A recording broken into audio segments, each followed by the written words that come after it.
nggak sih kalian kepikiran gimana cara kita memahami korelasi Injil, manusia, dan peradabannya?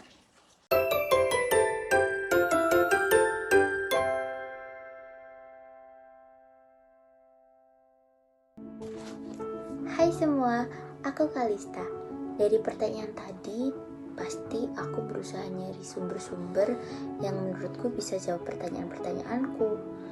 Terus, aku nemu buku ini. Judulnya Injil, Manusia dan Peradabannya. Buku ini ditulis oleh David Eko Setiawan dan diterbitkan oleh KBM Indonesia. Jadi, hari ini kita akan bahas buku ini. Poin yang pertama, Injil adalah pusat dari iman dan kehidupan. Buku ini sangat menekankan bahwa Injil merupakan inti dari iman Kristen. Setelah kejatuhan manusia ke dalam dosa, hal itu merusak hubungan antara manusia, Tuhan, dengan sesamanya. Nah, Injil ini hadir sebagai kabar baik di mana manusia kembali mengikuti visi dan misi sesuai rencana Allah.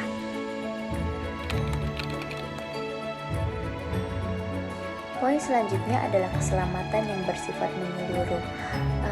Penulis pada buku ini menjelaskan bahwa keselamatan tidak hanya terbatas di dalam pengampunan dosa saja, melainkan keselamatan ini berarti perubahan hidup secara utuh, di mana perubahan hidup ini akan terlihat di dalam perilaku kita serta hubungan kita dengan masyarakat di sekitar kita.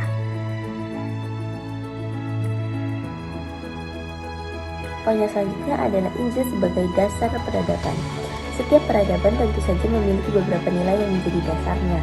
Jika peradaban itu tidak didasari oleh Allah, maka akan terjadi kerusakan moral serta ketidakadilan.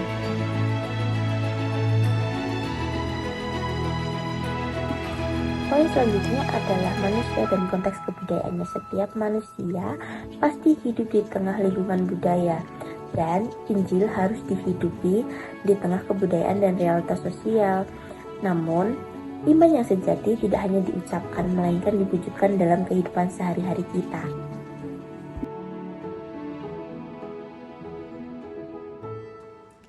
Lalu, apa peran orang Kristen di tengah dunia ini? Orang Kristen tidak dipanggil untuk menjauh dari masyarakat, namun untuk bergerak aktif dan positif. Harapannya adalah mereka menjadi terang dan agen perubahan yang dapat mengubah masyarakat sekitar menjadi lebih positif lagi.